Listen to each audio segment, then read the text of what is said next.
the Undersecretary for Ministry of Defense and Veteran Affairs,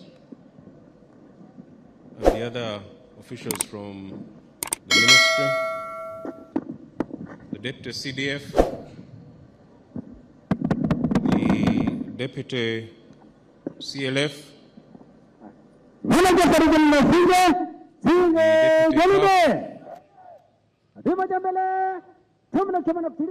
the Chief of Staff, Special Forces Command, Division Commanders here present, members of the Joint Staff and other general officers present, the Commandant, Kaweta Basic Military Training School, and your directing staff,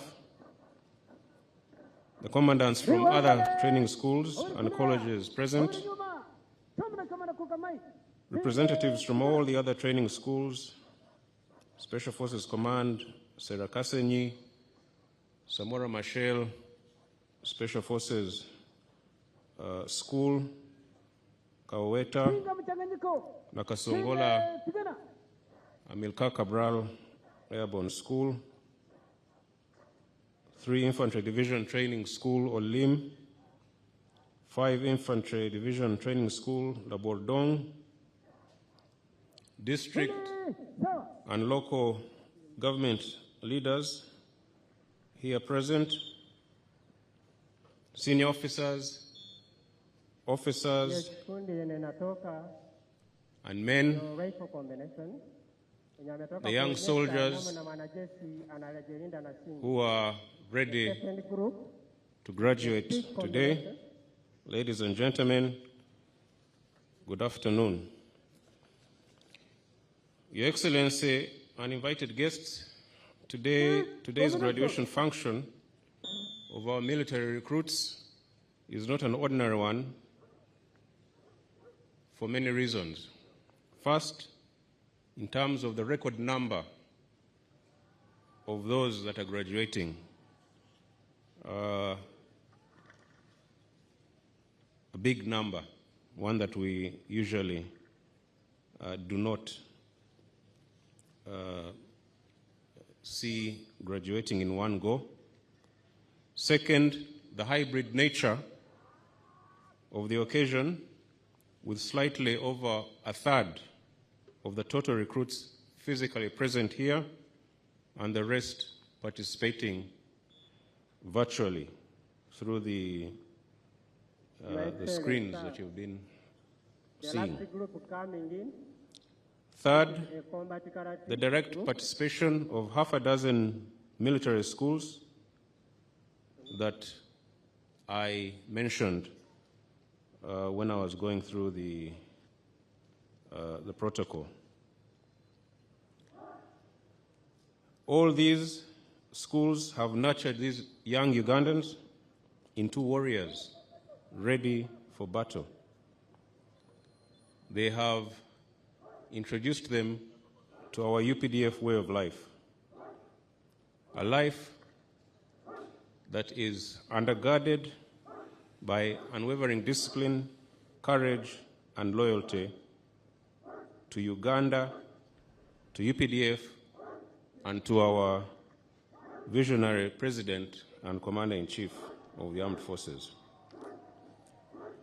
Your Excellency, let me take this opportunity to thank and applaud the young patriotic Ugandans before you for the very important decision they took to join the military.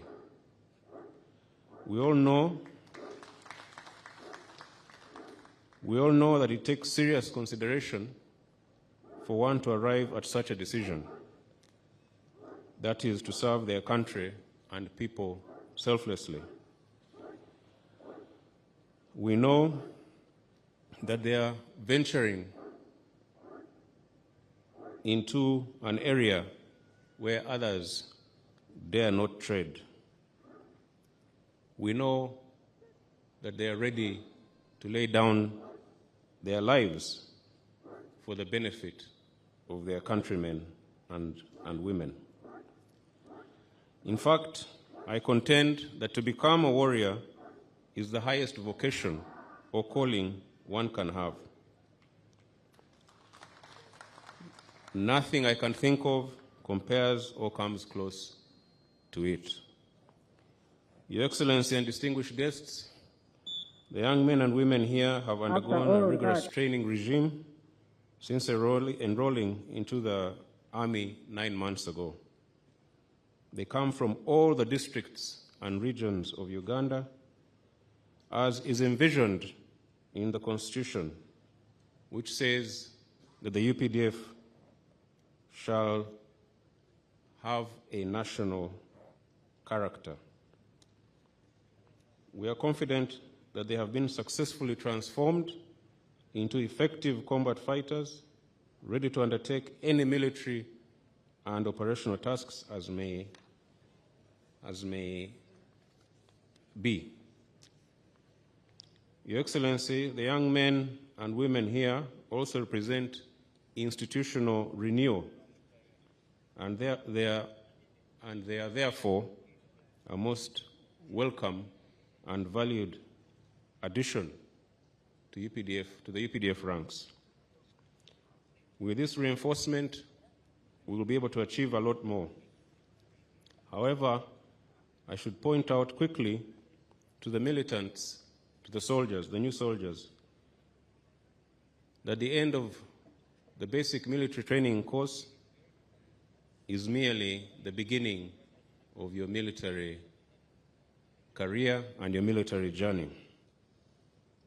A lot more training is yet to come, and will continue to sharpen you until you are the best warriors there, so that you are able to deal with whatever is thrown at you in the line of duty. UPDF ni simba, UPDF ni hatari sana. We do what we are ordered to do and do it well. We have never failed in any of our missions, and this is the attitude we are looking out to see in the young warriors as they embark on their military careers. Your Excellency and distinguished guests, these young people of Uganda could not have joined UPDF at a better time. We have made great strides in terms of the welfare of our officers and men, and we are working on a lot more to come. The list includes issues to do with remuneration, accommodation, clothing, feeding, our working space, offices, and so forth, transport and logistics management, the education of the children of soldiers, and health services. We want our fighting men and women, together with their families, to be proud of the conditions in which they live and work. Under your guidance and leadership, Your Excellency, we are confident that we will achieve the set milestones one at a time. We are trying to do this, among others, by ensuring value for money for every shilling that we receive. We will no longer tolerate wastage and abuse of our limited and scarce resources that should otherwise improve the operating conditions of our brave soldiers.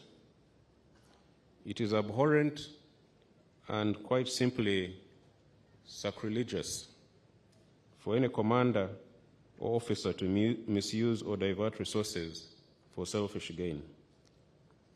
I must add, Your Excellency, that we will not hesitate to take decisive action against those who do not heed this call. Your Excellency, in the same vein, we are constantly working to improve the technical proficiency and combat effectiveness of our fighting formations throughout the UPDF.